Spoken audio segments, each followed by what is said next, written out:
Bonjour à tous, bonjour à toutes. Merci de nous choisir chez vous pour votre émission hebdomadaire Le Monde en 7 sur New World TV, la télé qui vous transforme, et plus précisément sur New World Info. Avec nous ici au plateau, Sogoyou Kegewe, ancien diplomate et journaliste. Nous avons également Spiro Maoulé, président du groupe d'action pour la gouvernance et la démocratie, et Fiagan Vidirakou, le deuxième vice-président du parti politique Nouvelle Vision. Avec eux, nous allons parler du Mali, tentative d'assassinat de Goïta. Quelles conséquences sur la transition? Nous allons également parler de la Côte d'Ivoire et de cette rencontre à venir, le 27 précisément, entre l'actuel président Alassane Dramane Ouattara et son prédécesseur Laurent Gbagbo. Nous allons parler également de Pegasus. La France crie, le Maroc nie. Pegasus toujours au Togo. Cette fois-ci au Togo, le terrorisme justifie-t-il les moyens? Cher monsieur, merci d'avoir répondu à notre invitation. Sogoyou Kegewe, doyen, bonjour. Merci encore pour l'invitation. C'est toujours un plaisir de venir débattre ici avec vous. Ouais. Spiro Maoulé, président, bonjour. Bonjour à nos collègues, à nos amis. C'est un plaisir de partager également. Ouais. Alors, Fiagan Sylvain, bonjour. Vice-président. Oui, désormais, comme tu l'as dit. Oui, bonjour. Et je partage le plaisir de mes aînés au plateau. Et bonjour à mon président, Dr Kodu Vuitton, que j'ai l'honneur et le privilège de représenter ici sur le plateau. Bonjour également à tous nos ambassadeurs et bonjour particulier à la plateforme WhatsApp Droit de Réponse qui ont manifesté leur sympathie à mon endroit ce matin. Également, bonjour à mes amis, mes anciens camarades d'amphithéâtre qui ont fait la même chose en me soutenant. Et qui nous suivent actuellement. Nous allons commencer donc par le Mali. Un homme a tenté de poignarder le président de la transition au Mali, le colonel Assimi Goïta, durant le rite musulman avant d'être interpellé. Paris a condamné l'agression et a appelé à la sérénité pour la poursuite de la transition jusqu'à son terme. Vous avez vécu les événements cette semaine, la tentative d'assassinat d'Assimi Goïta. Doyen, comment vous avez vécu cela? Non, nous tous, après tout, des images sont parvenues sur les réseaux sociaux et on a vu comment cela s'est passé. Moi, je trouve que c'est carrément impensable qu'un chef d'État, même dans une mosquée, aille s'asseoir seul, logiquement, à sa gauche, à sa droite, devant lui et derrière lui, ça devait être ses gardes du corps. Alors, qu'il aille s'asseoir tranquillement comme monsieur n'importe qui, et que quelqu'un puisse marcher jusqu'à lui. C'est incroyable. Quelqu'un puisse marcher jusqu'au chef de l'État. Ici, mais peut-être même le préfet ne l'approcherait pas comme ça à la mosquée. Alors, qu'il sorte son couteau et veuille l'égorger en public. Moi, je crois qu'il y a quelque chose dedans qui ne va pas. Et on peut accuser Assimi Goïta et ses gars de se moquer complètement de leur propre vie. Ce n'est pas normal, d'abord. Maintenant, on dit effet sur la transition. On voulait le tuer, on ne l'a pas tué. Pourquoi ça aurait des effets sur la transition? Mais seulement cela montre un malaise. Cela montre qu'il y a quelque chose qui ne va pas. Et cela montre que cette transition-là doit être repensée. Parce que conseiller une transition au pas de charge n'est pas la meilleure solution pour le Mali. Il faudrait quand même qu'on demande aux Maliens qu'est-ce qu'ils veulent. Ici, on dit c'est l'Union africaine, c'est la CEDEAO. Et quand on dit l'Union africaine et la CEDEAO, on sait qui est derrière eux, qui sont derrière eux, qui sont leurs cornacs, qui les dirigent. Donc, qu'on laisse les Maliens sérieusement réfléchir, mûrir leurs réflexions et savoir combien de temps de transition il faut pour que le Mali se porte bien. Ça ne sert à rien de faire les choses dans la précipitation dans un pays qui est en guerre. Maintenant, on dit la France a condamné. Qu'est-ce que vous croyez? Mais parce que si Goïta avait été assassiné, tout le monde aurait dit que c'est la France qui l'a assassiné. Alors que ce n'est pas forcément vrai. Donc la France, se sachant être à qui profite le crime ou profiterait le crime, a intérêt à se laver les mains, à dire moi je ne suis pour rien et je condamne le ou les personnes qui ont voulu assassiner le président Goïta. Personnellement, moi je sais que personne ne pourra l'assassiner. Bon, à moins que lui-même ait monté cette petite scène. Les gens pensent également à cela. Non, bon, c'est pas la mosquée quand même, c'est des musulmans. Hein, si c'était dans un autre cadre ou chose, vous connaissez les musulmans, c'est pas possible. Il ne peut pas monter ça à la mosquée. Il peut monter ça dans la rue ou dans son bureau, mais pas à la mosquée. Bref, si lui-même a monté la scène, elle se retournera contre lui. Mais moi, j'ai dit, personne ne pourra l'assassiner. Et il est important qu'on demande aux Maliens qu'est-ce qu'ils veulent et non hystériquement, instinctivement. Un militaire ne doit pas être au pouvoir, il faut qu'il parte dans 8 mois ou dans 9 mois. Je crois que ce n'est pas dans l'intérêt du peuple malien, mais plutôt dans l'intérêt de ceux qui ont besoin d'un Mali faible pour épuiser tout ce qu'ils veulent, quand ils veulent et comme ils veulent, dans les quantités qu'ils veulent. Alors, Spiro Maoulé, événement grave, disons gravissime, quelles conséquences justement sur la transition au Mali? Moi, je pense que, contrairement à ce que dit le doyen, moi, je suis pour les chefs d'État qui sont très proches de leur population. Si Macron a pu recevoir une gifle, c'est qu'il s'est très approché de la population et ce n'est pas forcément à condamner. Surtout pas dans une mosquée où on est supposé rentrer sans aucune arme. Et donc, ce n'est pas cette position-là qui m'aurait gêné. Cela n'empêche pas naturellement qu'il y ait une garde assez rapprochée pour intervenir. Mais la conséquence, moi, je pense que ça dépendra de l'issue de l'enquête. Première hypothèse pour moi, il peut avoir organisé cette mascarade-là pour se repositionner et refermer un peu plus l'ouverture vers la population civile, donner un peu plus de pouvoir aux militaires pour pouvoir mieux contrôler la transition. C'est des hypothèses qu'on a déjà vues ailleurs, où on fait semblant de dire qu'il y a coup d'État pour supprimer pratiquement tout ce qui peut être droit humain et verrouiller un peu plus la transition. On en a vu. Deuxième hypothèse, ça peut être simplement l'œuvre d'un détraqué ou l'œuvre d'un insatisfait ou l'œuvre de quelqu'un qui a trouvé une opportunité. Parce que je pense que si c'était bien préparé, ça ne serait pas avec un couteau. Un couteau face à un soldat de carrière, je pense que la personne qui a fait ça, ça doit être peut-être à l'improviste. Sinon, si c'était vraiment mûri, c'est que normalement, quelqu'un comme ça, même sans arme, lui avec un couteau, il ne peut pas venir à bout. Donc, ça peut être sans préméditation. Il a trouvé une occasion, il a voulu peut-être saisir parce qu'il est insatisfait, parce qu'il est manipulé, je ne sais pas, peut-être tout. Troisième hypothèse, et ça, c'est peut-être l'hypothèse des anti-français qui grandit actuellement, c'est de dire que c'est la France qui est derrière ça. Vous savez que quelques jours après, il y a eu une histoire au Madagascar où les gens ont encore crié que c'est la France. Peut-être à tort, peut-être à raison. Je pense quand même que si la France doit organiser un coup d'État, c'est pas avec un couteau. Absolument. Et je pense que ça aurait dû être planifié autrement. Et je ne suis pas sûr que ça puisse être la France. Ça peut être un État voisin, ça peut être quelqu'un qui a un intérêt à ce que Assimi soit mort. Mais dans tous les cas, je vois plus personnellement, et ça, c'est en attendant l'enquête, je vois plus personnellement l'œuvre de quelqu'un qui doit être vraiment mécontent et qui a trouvé une opportunité et qui a voulu saisir cela. Maintenant, si c'est ça, ça n'a pas d'impact en réalité sur la transition. Aucun impact, sauf que maintenant, Assimi doit savoir qu'il doit se protéger mieux que ce qu'il faisait avant. Deuxième hypothèse, c'est que c'est vraiment un coup préparé pour le tuer parce que la population est malheureuse. Dans ce cas, il a intérêt à revoir la cohésion nationale. Bon, maintenant, si c'est une mascarade, la conséquence est claire que, franchement, ça va être invivable pour tous ceux qui sont adeptes de la liberté, parce qu'il va verrouiller sérieusement, sous prétexte qu'on a voulu le tuer et qu'il faut qu'il prenne les mesures sécuritaires les plus appropriées. Donc voilà, à chaque image, si c'est la France, alors ça veut dire qu'il y aura une deuxième édition. Et contrairement à ce que dit le doyen, je ne suis pas sûr que ça va échouer. Les puissances occidentales ont tellement de moyens que s'ils veulent le faire, ils peuvent le faire, quitte à déclencher une seconde petite guerre au Mali. Fiagan, Sylvain Vizirakou, le contexte est là, même s'il est aux antipodes. On a vu l'assassinat de Jovenel Moïse en Haïti.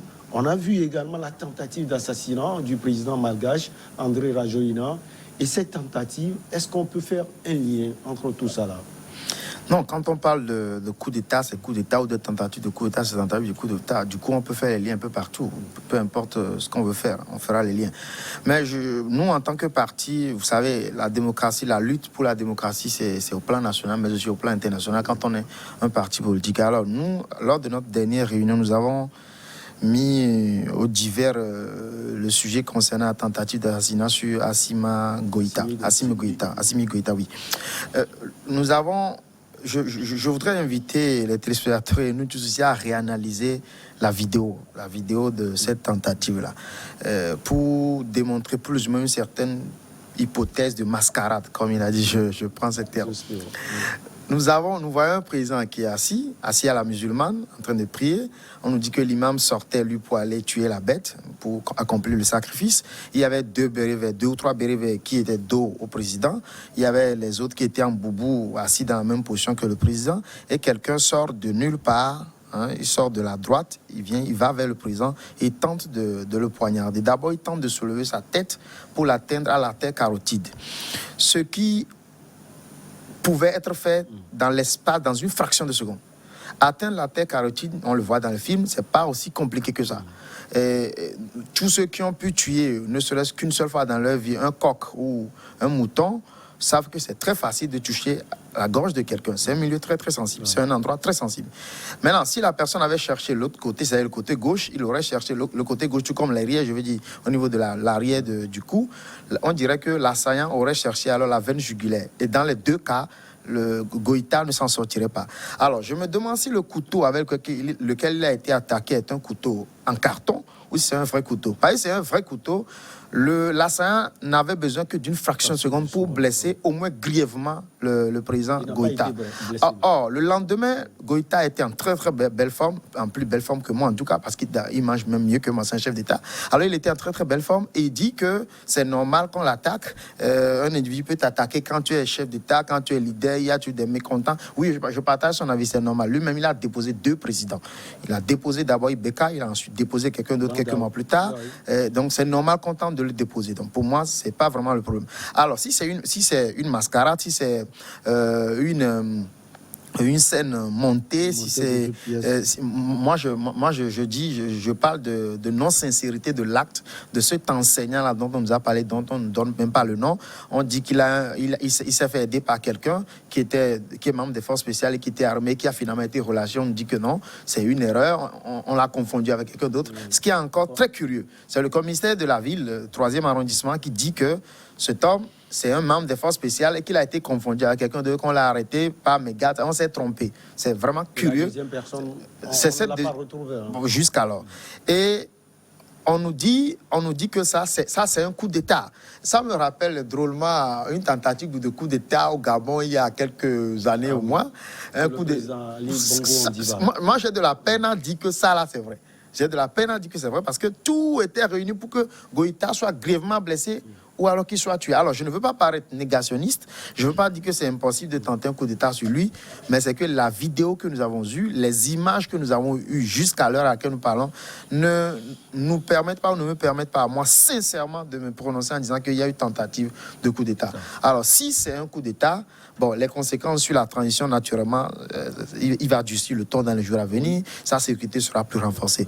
Mais nous savons aussi, ce n'est pas un coup d'État, que c'est une mascarade. Nous savons, il y a 2 choses. Dans tous les régimes où les dirigeants eux-mêmes fomentent des coups d'État contre leur propre personne, genre pour tromper la vigilance de la population, ils ont souvent 2 objectifs. Soit ils veulent appliquer la loi militaire, la loi martiale, c'est-à-dire ils veulent corser l'addition, ils veulent durcir le temps, appliquer des lois que le peuple n'accepterait pas en temps normal, soit alors ils veulent acheter la sympathie du peuple. Et nous savons très bien il y a quelques jours que Goïta, il y a eu des manifestations dans le pays aux abords de la capitale pour dire qu'ils veulent qu'on proroge le délai imparti à la transition. Et Goïta a dit non, que ça ne se passera pas comme ça, disons, et ses acolytes, sa clique aussi a dit non, qu'ils vont respecter le délai imparti, etc. Mais on ne sait jamais. Goïta n'a jusqu'alors pas pu cacher ses intentions claires de pouvoir briguer la magistrature suprême, de pouvoir être candidat ensuite après. Il n'a pas pu cacher ses intentions. Alors, il peut vouloir lui-même proroger la date et pour pouvoir le faire tranquillement, il faut quoi? Il faut ce genre de choses. Et oui, il disait, il ne peut pas le faire à la mosquée. Non, mais le sacré est relatif. la mosquée, c'est sacré pour musulmans X, mais ça peut, la preuve, il y a des musulmans qui mangent bien du cochon. Pourtant, c'est interdit. Donc, le sacré est relatif ici. Alors, c'est un chef d'État, qui plus un militaire, un colonel de grade, il peut tout faire. Voilà. Alors, Ouais, mais oui, je voudrais juste dire quand même que je voudrais qu'on insiste un peu sur la thèse d'un détraqué mental qui peut-être au moment de faire son acte n'a pas su comment gérer. C'est aussi une possibilité. Mais comment est-ce qu'on n'a pas pu lui prendre son couteau pour la simple raison dans la que, mosquée en réalité... Et puis il faut voir, j'ai oublié un détail, je ne le coupe pas la parole, mais je vais ajouter rapidement. Ce qui me paraît encore plus curieux, ce qui nous a paru nous, très très curieux, c'est que les deux bérets verts qui étaient dos au président ne se sont en aucun cas jamais tournés vers le président lorsque tout cela se passait. Ils ne se sont jamais tournés vers le président jusqu'à ce que les civils ou ceux qui étaient en boubou ont pu prendre l'assaillant, le dégager de là. Les militaires ne se sont jamais tournés vers le président. Non, mais ça c'est quand même, c'est un drôle de coup d'État. Oui, je voudrais je conserve cette hypothèse-là. Ouais. Je pense que c'est l'hypothèse la plus plausible, c'est clair. Vous l'aviez dit. Mais je ne voudrais pas qu'on ausculte complètement non plus l'hypothèse d'un détraqué malade. Okay. On analysera comme on peut. Je sais par exemple que quand on joue un match de football, les garçons qui sont censés prendre le ballon n'ont pas le droit de regarder le match. Donc ils ont, enfin pas ceux qui sont la sécurité, les ramasseurs toujours le public, quelque chose qui se passe derrière eux. Peut-être que c'est des consignes de ces bérets verts. Moi je ne sais pas. Mais ce qui est clair, c'est que même si c'est une mascarade, si c'est un coup pour attirer la sympathie, je crois que dans ce cas, il n'est pas encore un professionnel dans cette histoire-là. Parce qu'il y avait une occasion plus facile. C'est juste de faire amener 5 ou 6 personnes à l'entrée de la ville de Bamako, de commencer par tirer.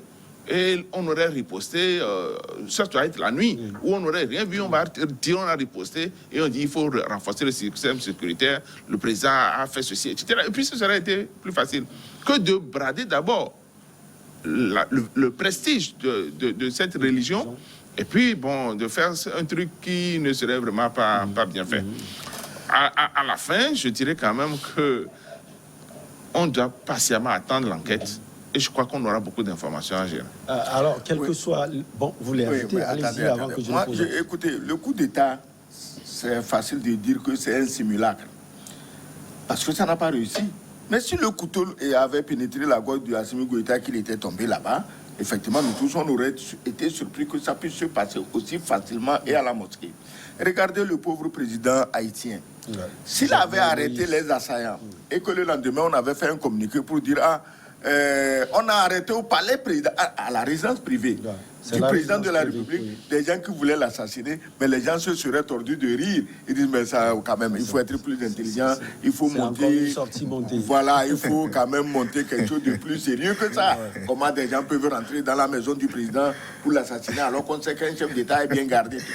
Donc, mais ça a réussi, mais là, au moins, il y a eu des coups de feu, hein, sérieusement bien nourris, apparemment. 12 balles. Oui, mais on l'a pas peu. Hein. C'est comme Jonas Savimbi, 12 balles. 12 balles, c'est vrai. J'ai dit, en principe, on ne devait même pas arriver jusqu'au président. Quand même. Mais quand même. Jusqu'à son lit, avec sa femme, il y a quelque chose qui ne va pas. Donc, ici, ça a réussi. Mais si ça n'avait pas réussi et qu'on les avait arrêtés, on allait dire, oh, il a cherché quelques amis pour faire un simulacre. Oui, mais sinon, comment ils ont pu rentrer? Ce n'est pas tous les pays qui ont une résidence privée aussi gardée, comme on voit ailleurs. Hein. Vous passez dans des pays... on vous montre même la maison du chef de l'État, vous dit, ah bon, c'est ce que vient de dépasser. Et il y a une proximité. C'est vrai quand même comme Mali, mais ici, par contre, par exemple, au Togo, on sait que l'approche, elle est très impossible. Donc, chaque pays avait son système.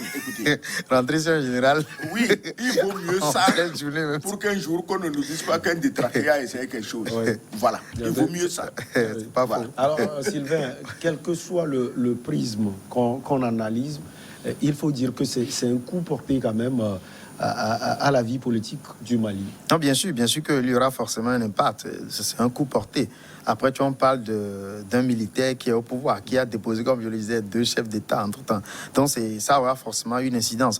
Que ce soit monté, que ce soit vrai, ça aurait une incidence, c'est un coup porté. Alors moi, ce dont j'ai surtout peur, c'est qu'on ne nous dise pas maintenant dans les jours à venir, après l'enquête et tout, qu'on ne nous dise pas que voilà, on va proroger le délai. C'est vrai qu'il avait dit, ce n'est pas parce que c'est un militaire qu'il faut obligatoirement faire les choses très vite et le dégager du pouvoir, puisqu'il peut démissionner tout de suite de l'armée et redevenir civil. Il peut se mettre à disposition rapidement, donc c'est pas très très compliqué. Ce n'est pas parce que c'est un militaire qu'il faut le dégager, mais c'est parce qu'il faut respecter la loi. Et moi, je pense que le Mali, entre-temps, était sur la bonne piste. Mais avec les 2 coups d'État derniers, là, c'est devenu compliqué. C'est devenu difficile. Mais en même temps, le Mali est un pays qui est en proie un peu au mouvement djihadiste, aux influences djihadistes, c'est compliqué. Et ce qui vient de se passer encore, si ça doit permettre à Goïta de mieux lutter contre le terrorisme, pourquoi pas. Mais si ça doit lui permettre de se mettre dans un plus grand confort, ce serait ce que moi je déplorerais. Ce que nous autres nous déplorerions. En tout cas, nous souhaitons que le Mali puisse connaître très vite une bonne paix et une démocratie de certitude. Spero Maolé, qui peut en vouloir à Assimi Goïta? Moi, je pense que honnêtement, on met des fichiers figés qui ne permettent pas parfois, par rapport à la réalité de certains pays, de faire un certain nombre de choses. C'est vrai que nous avons tous, et tout démocrate condamne les coups de force. Ça, c'est systématique. Mais on est dans une position où le Mali a besoin de renforcer son système sécuritaire. Bon, maintenant, Et il faut les militaires au pouvoir? De toutes les façons, pour renforcer le système sécuritaire, il faut sur le front les militaires. Ouais. Mais à la commande, on a besoin des civils. Ouais. Bon, maintenant, il a déjà fait les 2 coups d'État. Je pense que ce serait peut-être anachronique de revenir encore sur ce qui s'est passé. Maintenant, comment il gère ça? Alors, moi, je pense que sincèrement, les chefs d'État africains gagneraient à se chercher plus, à la place d'une sympathie, à se chercher plus une légitimité. Et la légitimité, ce n'est pas en prolongeant indéfiniment la transition. C'est en associant les civils à la gestion du pouvoir. Et je pense que s'il fait une bonne communication qui présente les véritables réalités et les défis actuels, il peut obtenir facilement de la population malienne qu'on repousse la transition au lieu de peut-être s'amuser à faire des mascarades de coups d'État. L'autre hypothèse, c'est que, bon, est-ce qu'il a démontré, par exemple, son plan d'action pour faire cesser un peu le terrorisme au nord du Mali? Est-ce qu'il a fait des démarches, jusqu'à aujourd'hui, moi je n'ai pas appris de sources officielles, des démarches vers les terroristes pour dire qu'il fait quelque chose de différent de ce qui se faisait. Et donc ça fait beaucoup d'éléments de suspicion qui font que un détraqué, surtout un enseignant, qui peut-être se dit être une élite, qui se dit avoir réfléchi suffisamment, peut se dire non, franchement, il faut que je prenne les choses en main. Et ça peut justifier ce coup bizarre-là. Il n'est pas préparé. Peut-être même qu'à l'approche du coup, il a eu peur lui-même. Et c'est peut-être ça qui va justifier le fait qu'il n'a pas pu faire complètement son geste. Parce que ce n'est pas facile de tuer. Même tuer une poule, ce n'est pas si facile que ça. Donc j'imagine que Assimi est en train de commettre peut-être une erreur de communication. Il ne communique pas sérieusement, mais il veut peut-être, comme toute personne ayant un pouvoir qui veut en abuser, il veut peut-être, ça encore c'est des procès d'intention, il veut peut-être s'éterniser. Et là, ce serait vraiment dommage pour son nom, parce que tout le monde espère en Afrique que c'est quelqu'un qui est venu marquer un arrêt sur les méfaits, entre guillemets, de la France en Afrique. Et c'est quelqu'un qui est prêt à mettre fin aux problèmes de sécurité et à la corruption. N'oubliez pas qu'avant que le président malien ne soit démis, tout le monde parlait des problèmes de corruption. Et on a vu en lui, surtout quand on a lancé un mandat d'arrêt contre le fils de Ibeka, et on a cru en lui que voilà quelqu'un qui est venu balayer la maison. Et donc s'il commence par vouloir rester éternellement et devenir un président civil, je pense qu'il aurait perdu l'honneur qu'on donne jusqu'à aujourd'hui à Toumani Touré, même si malheureusement lui aussi il est revenu une fois avant de repartir. Doyen, il est critiqué, il faut le dire. Même le M5 dit que c'est lui qui est venu diviser le mouvement. Alors il est critiqué partout. À qui, selon vous, profite le crime? En tout cas, le jour où vous aurez un chef d'État qui n'est pas critiqué, bon, ce n'est pas un chef d'État. Moi, je crois que vous avez souligné tous les aspects pour dire, bon, il veut s'éterniser, il veut ceci, il veut cela. Mais, et vous aviez posé la question, qui en veut ou qui peut en vouloir à Assimi Goïta? Voilà quelqu'un qui arrive et dit il veut attraper tous les voleurs de l'époque d'Ibeka. Alors, à commencer par le fils d'Ibeka, il veut que les gens le prennent au sérieux. Maintenant, qu'est-ce que vous croyez? Les gens qui ont accumulé des milliards pendant des années, mais il ne peut pas être ces années. Eux aussi, ils voudraient bien sa tête. Le M5, où tous ceux qui avaient commencé la révolte dans la rue, entraînant la chute d'Ibeka, parmi eux, il y a des insatisfaits, même si aujourd'hui, un des leurs est devenu Premier ministre du Mali. Oui. En matière de pouvoir, on ne peut pas. C'est-à-dire qu'un gouvernement comprend 15, 20, 30 membres, et c'est ça, on ne peut pas élargir pour nommer tout le monde ministre. Est-ce que vous voyez? Ouais. On ne peut pas élargir pour nommer tout le monde, disons, directeur général. On ne peut pas élargir pour nommer tous les soldats généraux, comme on n'est pas dans l'armée mexicaine, quoi, où le commandement est plus nombreux que la base. Donc, moi, je dis ceci. Assimi Goïta est là et on n'a même pas besoin d'épiloguer sur ceci ou sur cela, mais on sait que 8 mois encore qu'il leur reste serait insuffisant pour organiser des élections. Comme l'a dit mon vis-à-vis, c'est vrai, il n'a pas besoin de montage, si tel est que c'est un montage, il n'a pas besoin de ça. Il doit plutôt expliquer. Ça, c'est apaiser les relations avec les autres, les civils, M5 et les autres, apaiser les relations avec eux, expliquer bien à la population à la base et dire que le problème, c'est qu'on trouve des solutions à la situation actuelle du Mali. Ce n'est pas qu'on soit les plus pressés à faire une transition. Bon, maintenant, moi, je dis ceci. Avec ou sans tentative d'assassinat, le délai est trop court. Si on demande à Assimi Goïta et il dit ben moi j'ai pas envie de jouer aux prolongations, c'est la vraie preuve même qu'il va prolonger. Oui. Parce que c'est comme ça, les politiciens, les chefs d'État, c'est comme ça ils parlent. Je ne suis pas candidat, mais après c'est lui qui est le premier à être candidat. Donc il n'y a rien de nouveau quoi. Il sera là. Il y a un politicien à côté. Hein. Alors, la parole est donnée aux politiciens. Je pense avec vous, on va sortir de ce sujet sur le Mali. Sylvain, même question à vous. À qui profite le crime? À qui profite le crime? Je ne sais pas. Et je m'explique. Je ne peux pas dire le M5, parce que le M5, comme Goïta lui-même, enfin, comme eux-mêmes le disent, ils sont divisés, ils ne sont plus très puissants. Alors, à la partie restante, ou à la partie qui est en train de disparaître de Ibeka, les milliardaires, ceux qui sont enrichis sous Ibeka, mais qui ne sont plus si forts que ça sous Goïta, je ne suis pas non plus sûr. Parce qu'aujourd'hui, toute l'Afrique a ses yeux sur le Mali, en fait. Lorsque Goïta est arrivé, il a annoncé tout ce qu'il voulait faire, à mettre fin à la corruption, à essayer d'arrêter les anciens barons et tout ça, mettre aux arrêts 2 ou 3 personnes. Tout ce qu'il a fait, toute l'Afrique a ses yeux sur eux. Du coup, aujourd'hui, il serait bien difficile pour même ceux-là qui étaient les anciens barons avec Ibeka de revenir pour tenter de prendre la place de Ibeka. Tout le monde attendra les élections, quoi qu'on veuille. Quoi qu'il se passe. Même si Goïta disparaissait aujourd'hui, il y aura toujours quelqu'un qui continuera la transition. Donc, je ne suis pas sûr qu'aujourd'hui, ça profite concrètement à quelqu'un. C'est d'ailleurs l'une raison même qui étoffe cette histoire de mascarade.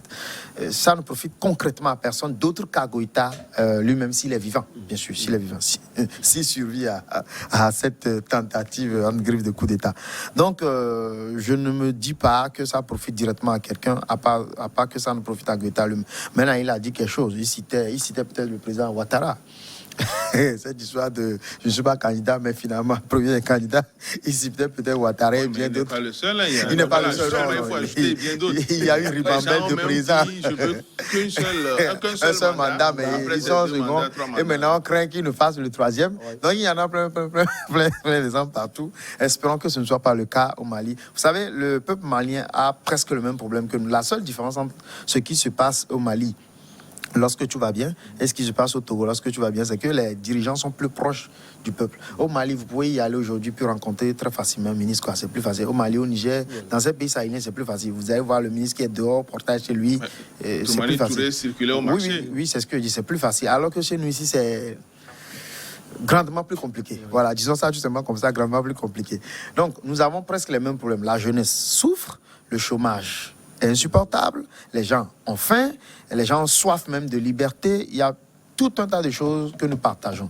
Donc, la seule prière que nous ferons, nous aux Togolais ici, nous modestes Togolais que nous sommes ici, c'est que le peuple malien puisse sortir de cette situation-là, que la transition passe vite, que la démocratie soit assise et qu'ensuite le peuple malien respire et nous partageons cette même prière d'ailleurs. C'est d'ailleurs la prière de toute l'Afrique. On va passer en Côte d'Ivoire et cette rencontre à venir au quartier plateau, c'est-à-dire la présidence de la République ivoirienne entre l'actuel président Alassane Dramane Ouattara et son prédécesseur Laurent Gbagbo, une rencontre que le FPI place sous le signe de la fraternité. En tout cas, doyen, le président Alassane Dramane Ouattara a donné quand même un coup accélérateur à la réconciliation en Côte d'Ivoire. Moi, je crois que c'est une bonne chose. Quand quelqu'un fait bien, il faut lui dire qu'il a fait bien. Ouattara fait une très bonne chose que l'histoire retiendra en recevant Laurent Gbagbo en tant qu'ancien chef de l'État. Mais en réalité, Gbagbo et Ouattara n'ont pas le choix. Parce que s'ils continuent dans la guerre, il y aura toujours un colonel un peu fou pour les balayer tous. Ou un détraqué avec un couteau à Ou bois. un autre détraqué avec un couteau à la mosquée pour les débarquer tous. Parce qu'on ne peut pas accepter, tous ils ont plus de 70 ans, hein. On ne peut pas accepter qu'un seul Ivoirien meure à cause du pouvoir, de la volonté du pouvoir de ces deux-là. Donc moi je crois que Ouattara fait une très bonne chose de recevoir Gbagbo. Maintenant, qu'est-ce qu'il va en sortir? Puisque Gbagbo continue de dire que bon, c'est lui le président élu en 2011. Je suis sûr qu'au palais, s'il dit ça devant Ouattara, Ouattara va le faire sortir par ses gardes du corps. Parce que tu ne peux pas venir chez moi pour me traiter de voleur de pouvoir. Et donc, je me dis, c'est à Bédié peut-être de confirmer. À Daougro, Bédié aurait pu lui dire que c'est lui qui a gagné ou c'est le président Alassane Ouattara qui a gagné. Même Bédié, quand vous le voyez, moi j'ai pitié de lui. Il a droit au repos, Bédié. Hein? Il a beaucoup fait pour la Côte d'Ivoire depuis sa jeunesse. C'était un haut commis de l'État. Il est temps qu'il se repose. Ce que Bédié dit ou ne dit pas ne compte pas. Bédié aurait pu avoir des dauphins, des gens derrière lui qui travaillent pour lui. Bédié a dit quoi? Que c'est lui qui a gagné, que Gbagbo a gagné. Oh non, il ne peut pas le dire. Parce que si jamais il le dit, Ouattara met les deux en prison. Ah oui, parce que là où on est là, Ouattara n'est pas du tout d'humeur à laisser les gens le défier. Il avait menacé mettre Bédié en prison, non? Il avait menacé l'arrêter. Donc moi je crois qu'il faut dépasser tout ça. Ils sont tous vieux, ils sont tous très sages d'ailleurs. Ouattara a posé un acte en disant Gbagbo viens, on va discuter. Moi je sais qu'ils s'entendront sur des choses qui vont contribuer d'abord à l'apaisement, ensuite à de prochaines élections transparentes. Et après ça, nous sommes comme dans une transition. Et après un pouvoir élu vraiment avec l'assentiment de tout le monde pour diriger la Côte d'Ivoire. La Côte d'Ivoire est trop importante pour nous, pour que des petits vieux s'amusent à semer l'anarchie. C'est pas normal. Spiro Maolier, bon, j'ai appris que cette rencontre a été organisée par la première dame, Dominique Ouattara, et Nadi Bamba, la compagne de Laurent Gbagbo. Selon vous, qu'est-ce qui sera dit? Bon, la première chose, c'est que avec le doyen, on avait déjà dit ici, je me rappelle que j'ai dit que l'idéal serait que dès la descente de l'avion, que Gbagbo symboliquement aille le recevoir. Ouattara aille le recevoir. Sauf et j'avais dit, pas au pays. Oui, mais j'avais dit en plus que pour un chef d'État, ça va être très compliqué. Ouais. Bon, maintenant, de juin à juillet, je ne pense pas que ce soit très long. Il a bien fait de vouloir le recevoir, mais c'était incontournable, il devait le recevoir. Bon, moi, je ne suis pas politicien, je parle en tant que société civile. À leur place, c'est moi, Ouattara, qui serait allé chez lui à la maison pour dire je suis venu voir mon petit frère et ami. Et l'image serait tellement symbolique que Gbagbo doit se mettre dans une posture où il doit accepter tout ce qui va être dit. Ça va être convivial et puis l'affaire serait... Bon, mais ce n'est pas ce qui s'est passé. Il y a toujours les réalités de l'État et les réalités des politiciens. Mais ce qui est clair, c'est que Gbagbo, Ouattara devait le faire venir parce que Gbagbo commençait par dire des choses qui dérangent un peu. Déjà, il a commencé par parler du prochain mandat. Ouais. Et donc, c'est des choses qu'il faut régler. Et donc, tout ça, ça va être réglé. Mais je ne m'attends pas personnellement à ce que la première discussion s'étende sur toutes ces choses-là. À la rigueur, je crois qu'ils vont s'entendre surtout sur un calendrier ou un cadre de réconciliation. Et ça va s'arrêter là. Peut-être d'autres discussions informelles qui ne seront pas révélées au grand public, probablement. Puis après, on ira dans les détails. Mais je ne les vois pas déjà entamer les sujets qui fâchent. Les sujets qui fâchent, c'est le passé. Et les sujets qui fâchent, c'est le mandat de trop. Et je ne les vois pas franchement discuter de ça, ou en tout cas pas officiellement à cette première rencontre-là. C'est des choses qui viendront peut-être plus tard. Mais pour le moment, ça ne m'étonnerait pas qu'à la fin, on puisse dire que Ouattara a confié à Gbagbo le soin de conduire une réconciliation et que c'est un geste fort avec des photos, tout ça là, comme on avait eu l'habitude de voir en Afrique. Et puis les choses seraient un tout petit réglées. Maintenant, en ce qui concerne Bédié, vous savez, Bédié, lui, sait qu'aujourd'hui, il est fini. Il est quand même 82 ans ou 83 ans. Voilà, 86 ans. Il sait qu'il est fini, il n'attend qu'un peu d'honneur jusqu'à la fin. Apparemment, il n'a pas de fin assez affirmé. Et donc, je crois qu'actuellement, ce qu'il peut faire, c'est juste d'attendre que Gbagbo revienne de chez Ouattara et qu'à trois, il commence par réfléchir à une situation de réconciliation où on l'impliquerait un peu.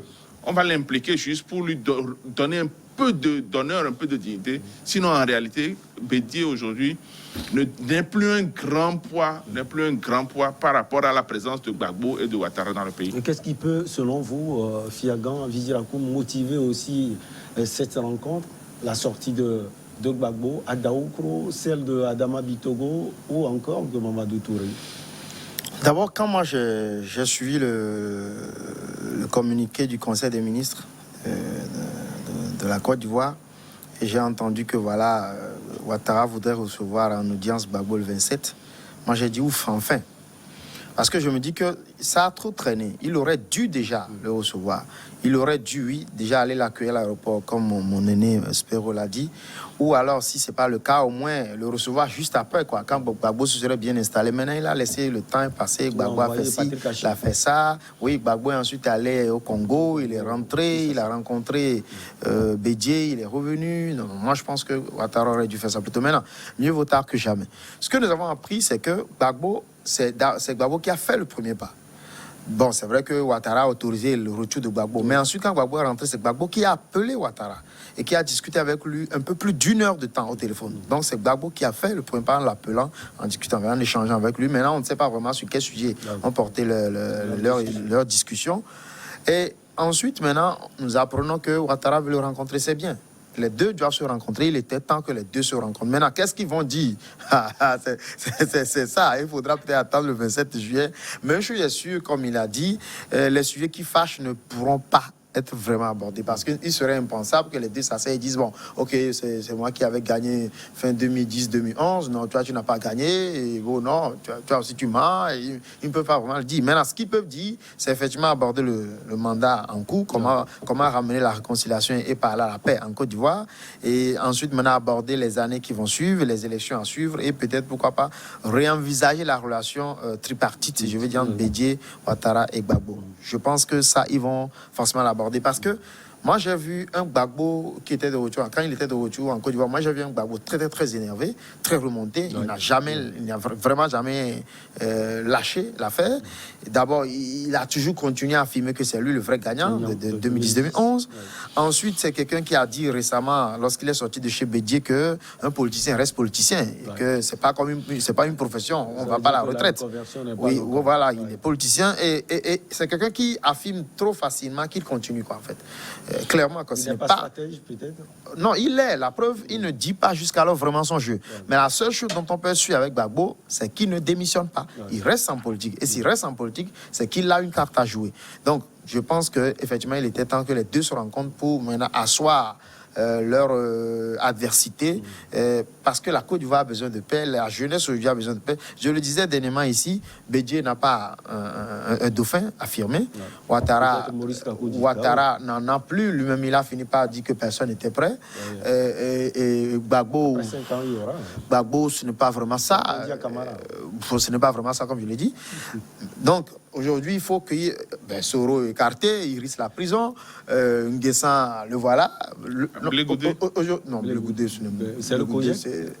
C'est compliqué. C'est compliqué avec Blé Goudé. Donc aujourd'hui, en Côte d'Ivoire, la Côte d'Ivoire a besoin de quelques autres jeunes, des nouveaux jeunes qui sortent et qui s'affirment. Donc les trois là, s'ils ne se taisent pas et continuent de s'affirmer comme Bédi est en train de le faire à 86 ans, continue de jouer, oui, ça va être compliqué. Donc il faut que les trois s'entendent pour que la paix revienne vraiment en Côte d'Ivoire. Et moi, je m'attends à ce que de leur rencontre sorte quelque chose de bien pour la Côte d'Ivoire. En une minute, vous voulez ajouter quelque chose? Oui, je veux ajouter que si Gbagbo continue à affirmer que c'était lui le vainqueur, mais il y a de quoi, il y a des preuves qui s'accumulent quand le président Sarkozy dit la France a dégagé Gbagbo pour mettre son ami. Bon, ça déjà, ça suffit.